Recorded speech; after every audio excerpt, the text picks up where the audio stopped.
Okay, Longhorns, here is the review for the Precalculus Test 2.1, first test of the second 6 weeks. In the first problem, we're going to identify the vertex for the graph. And in order to identify the vertex, we need to find the x value first. And we're going to use a little formula, negative b over 2a. Negative b over 2a. This little formula right here is part of the quadratic formula, and we're going to use it to find the value for x. Once we find the value for x, then we plug it back in and solve for y. So here you can see we have found that the value for x, we plugged in our negative 6, that's our negative b, negative b, divided by 2 times a, which is 2. So here we end up with negative 6, which is just 6, over 4. And that reduces to 3/2. This is our value for x. It is also the value for our axis of symmetry. X equals 3/2. So if you need to find the axis of symmetry, then you already have the number that you need. You just have to put an x equals in front of it. All right, so we take this 3/2 and we plug it in for x into our function. And we simplify that, and we get that y is 13 over 2, or 13/2. So our vertex is 3/2, comma, 13/2. In the next problem, we have factor the following equation, and this is a cubic. And so we factored it by grouping. So you can see all the steps that we took care when we factored by grouping. We combined the terms that had the same coefficient together, and we combined the other terms together that had the same coefficient, and then we factored out what these two groups had in common. This has a 2x in common, this has a 3 in common. So we end up with 2x times x squared minus 1 quantity plus 3 quantity 1 minus x squared and quantity. So this isn't exactly the same as this. In order to get this to look like this, I need to factor out the negative. So I factor out the negative sign, and then I can rearrange this to x squared minus 1. And now I have x squared minus 1 and x squared minus 1. So since these two terms have something in common, the x squared minus 1, I can factor that out. So I factor it out, and I end up with x squared minus 1 times 2x minus 3. Well, this x squared minus 1 can still be factored because that's the difference of two squares. So I factor it again, x minus 1 times x minus 1 times x plus 1 times my 2x minus 3. Now it's completely factored. Another method we can use is called the box method. Now in the box method, I just draw a box, and I'm going to put each one of my terms into the box. All right, so here I have here I have 2x cubed, that's this 2x cubed. I put that here. This term right here, the negative 3x squared, I put that in the next box. Negative 2x, I put that down here, and then my plus 3 here. Now what I'm going to do is I'm going to factor out what these boxes have in common. So these two boxes right here have a 2 in common and an x in common. So I'm going to factor out the 2x.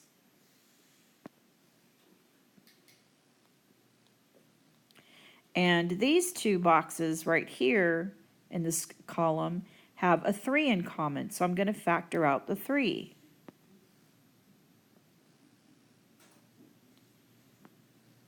The next thing, I'm going to look across the rows here. I'm going to look to see if these two boxes have anything in common. These two boxes have an x squared in common, so I'm going to factor out the x squared.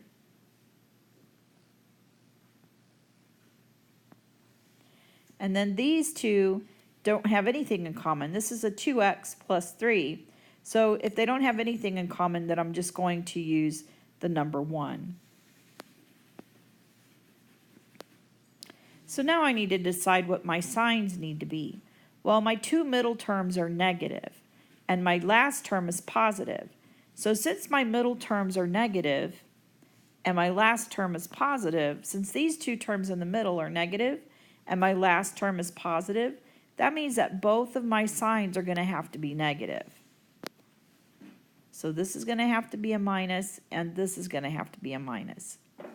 Now I can double check my work so far and make sure that this all multiplies together properly. So if I do x squared times 2x, I get 2x cubed. If I do x squared times a negative 3, I get negative 3x squared. If I do 2x times a negative 1, I get negative 2x. And if I do negative 3 times a negative 1, I get a positive 3. So I know that these factors are correct. So I'm going to write them down. All right, so at this point you should notice that these are the same as we got here when we did grouping. So the next step is going to be exactly the same as you did for grouping. You're going to factor out the x squared minus 1 again, and we get the exact same factors. So whether you use the grouping method or the box method, it doesn't really matter. You use whatever method you're comfortable with. I don't really care which method you use. Just make sure that whatever you do it correctly. All right, and the next question's pretty easy. All we have to do is factor this equation, which is the sum of two cubes. So we're going to use our sum of two cubes pattern or formula. So we know we have an 8, which is 2 cubed, and a 343, which is 7 cubed. Now if I want to break this down a little bit, I can rewrite 8 as 2 cubed, and I have my x cubed, and I can rewrite the 343 as 7 cubed. Now I know what my a and my b are. 2x is my a, and my b is 7. So now all I have to do is just follow the pattern. So remember what I said. It's square, multiply, square. Square, multiply, square. So I write down my a plus b, which is 2x plus 3. I square this. 2x squared is 4x squared. Multiply, 7 times 2 is 14. And square. 7 squared is 49. So remember, if this starts with a plus, the next sign is a minus. If this was the difference, and we had a minus sign here, then this sign would be a plus. So that's the only difference. Otherwise, the sum and difference of cubes is exactly the same formula. It's a plus b or a minus b, and then square, multiply, square. And that's it. In problem 4, we're factoring the difference of two squares. So we have a squared and 144, which is just 12 squared. So that factors to a minus 12, a plus 12. That's it. Super simple. In this next problem, number 5, we're going to change the equation of the following parabola to standard form. So right now it's in vertex form. So we have x plus 4 squared minus 2. So what we have to do is we have to break this apart into its two factors. The two factors are x plus 4 times x plus 4. So what we're going to do now is we're going to go ahead and FOIL this. So we FOIL it and we get x squared plus 8x plus 16. And then we have to subtract the 2. So 16 minus 2, we combine these terms here. They're like terms, so we can combine them and we get 14. So therefore, my new parabola in standard form is going to be x squared plus 8x plus 14. So just in case you were wondering whose handwriting this is Dr. Wren's handwriting. So I know you probably were looking at that going, wait a minute, that's not Miss Stiles' handwriting. No, we team tagged this one. Dr. Wren made the key, and I'm doing the video. All right, so question 6. Identify the maximum number of turning points and the maximum number of real roots of the following equation. Well, to determine the maximum number of turning points and the maximum number of real roots, all you have to do is look at this leading term right here. And we need to look at this degree. So the degree tells us how many real roots we're going to have.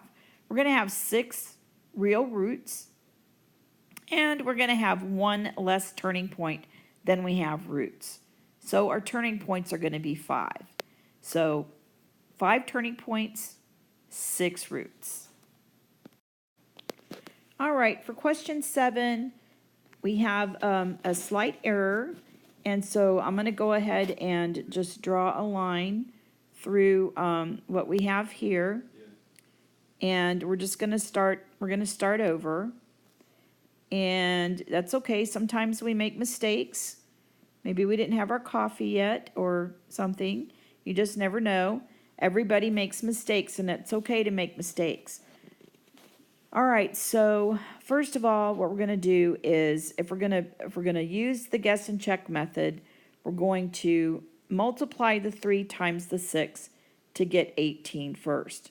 Then we're going to find the factor pair that's going to add to give us 11. All right, so the way I'm going to set this up is factor by grouping. I'm going to put my 3x squared term down first, and then I'm going to have 2 blanks for the middle. And that's where I'm going to put my 9x and my 2x. And then at the end, I'm going to put my 6. And then I'm going to combine these together, and I'm going to factor by grouping. So what I'm going to factor out of this first binomial right here is I'm going to factor out a 3 and an x, because that's what these two have in common. So I'm going to go ahead and factor out that 3x. And that leaves me with x plus 3. And then I'm going to factor out what these two have in common. These two have a 2 in common, so I'm going to factor out the 2. And that leaves me with x plus 3. And then the last thing I'm going to do is just factor out my x plus 3. So when I factor out the x plus 3, I get 3x plus 2 as one of my factors, and x plus 3 as my other factor. And then I solve for x. So I'm going to set each one of my factors equal to 0, and I'm going to solve for x. All right, so 3x plus 2 equals 0. 3x equals negative 2. X equals negative 2/3. So negative 2/3 is one of my zeros. The other one is going to be x plus 3 equals 0, or x equals negative 3. All right, so we can do the exact same thing using the box method. So if you're a box method fan, it works like this. You put your 3x squared in the first box. You put your 6 in the last box. And then you find your factor pairs, which we already did right here. So we're using 9 and 2. So you put a 9x in one of the boxes, and you put a 2x in the other box. And then we factor out of the boxes. So out of this first column, we're going to factor out this x. That's what these two have in common. They have an x. So we factor it out. And then we're going to factor out what the next column has in common. Between the 9 and the 6, we have a 3 in common. So we're going to factor out the 3. Then for this row, we're going to factor out this 3 and an x. So we factor out the 3x because that's what they have in common. And then in the last row, we have a 2 and a 6. So they have a 2 in common, so we factor out the 2. And here we have our two factors, x plus 3 and 3x plus 2. And then we just do the same thing we did here. Just set it equal to 0 and solve for x. Another way you could solve for x is you could use the quadratic formula. So let's see what happens when we use the quadratic formula.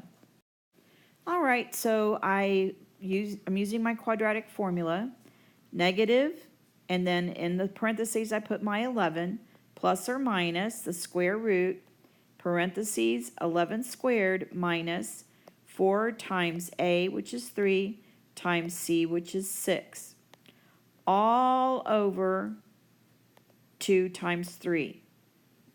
All right, so now I'm just going to simplify. I'm going to simplify this in pieces. I'm going to rewrite this. I'm going to find this number. I'm going to keep it under the radical for now. And then I'm going to take that all over 2 times 3, which is 6. All right, so I found that under the radical, right here, we ended up with 49. So 121 minus 72 is 49. So the square root of 49 is 7, so we have negative 11 plus 7 divided by 6, and negative 11 minus 7 divided by 6. So our two solutions, once we simplify this, we're going to get negative 2/3 and negative 3. So regardless of what method you use, whether you've solved by factoring or solved by using the quadratic formula, you get the same solutions. And problem number 8, it says identify the leading coefficient, degree, and end behavior of the function. So you want to look just at the leading term. And the leading term gives us the degree of the polynomial. In this case, our polynomial is degree 5. It's also a negative polynomial, which means that it's going to have a negative behavior. So our leading coefficient is negative 3, which means it's negative. The degree is 5, which means that our polynomial is odd. So it's going to have a behavior that looks like this. Okay, it's going to be rising on the left and falling on the right. So the way we write that is, as x approaches positive infinity on the right, f of x is going down, or the y value is decreasing. As we look from the left, as x approaches negative infinity, this way, the graph is going up. Okay? So we did a bunch of these in class, so you should be able to answer this question very easily. In problem 9, we're finding the zeros of the following equation. So we factor it, and in this case we factored by grouping, and we find that we got x squared minus 1 times x plus 4. This is the difference of two squares. Watch out for this when you see a 1 right here, because 1 is the same thing as 1 squared. So if you have a square minus a number 1, that's the difference of two squares, and you can factor that again. So we have x minus 1, x plus 1, and x plus 4 equals 0. So we have 3 zeros, and the 1 0 is 1, then we have a negative 1 and a negative 4. So we found all the zeros, and that's all there is to it. Super easy.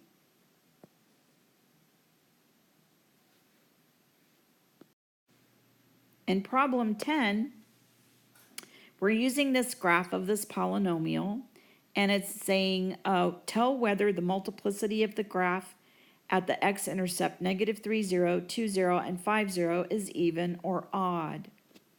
All right, so if the graph crosses straight through the x-axis, that means that my multiplicity right here is probably 1, and 1 is an odd number.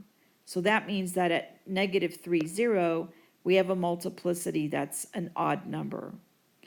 Then when we come up here to this intercept right here, 2, 0, this is a bounce. So we know from class that if we have a bounce, we have a multiplicity of 2. So that multiplicity is going to be even. And then we come back up, and then when we come through here, through 5, 0, we're going straight through to the top again. So here we could have a multiplicity of 1. It might be a multiplicity of 3, but if it just crosses the x-axis and goes up, then we could say that that has an odd multiplicity.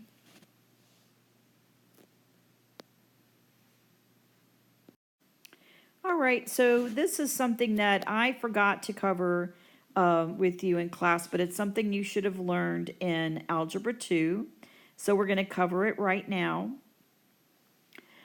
We have a classification of polynomials by degree and number of terms.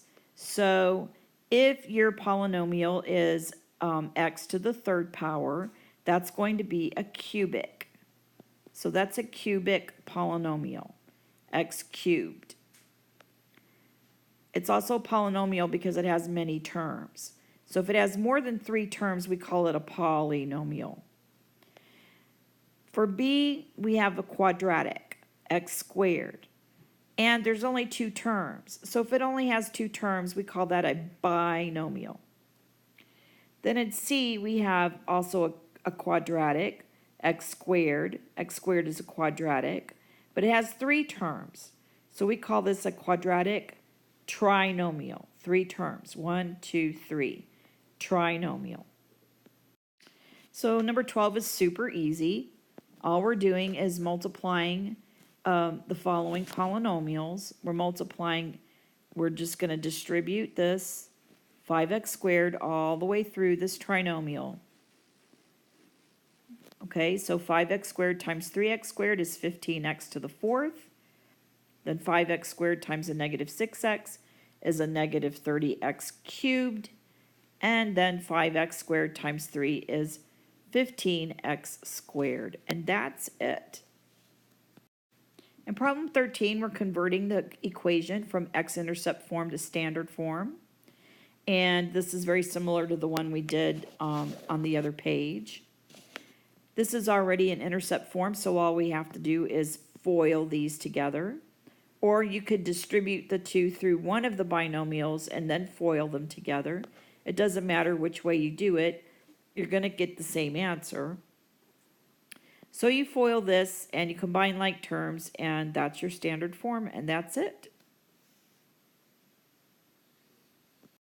All right, in problem 14, we're finding a third degree polynomial with these zeros, -1, 4, and -2. So all we're doing is we're taking these values for our zeros, where y is 0, x is this value, -1, 4, and -2. And we're just plugging them back in as factors. So we're writing our new polynomial, x plus 1, because this is a -1, so when we put it back in to the binomial, we change the sign. X plus 1, x minus 4, and x plus 2. Now if I wanted to, I could multiply these back together and put this in standard form, but that would be a lot of work. And all it said was find a third degree polynomial. It didn't ask us to multiply all this together. But I could go ahead and do that and show you what it looks like.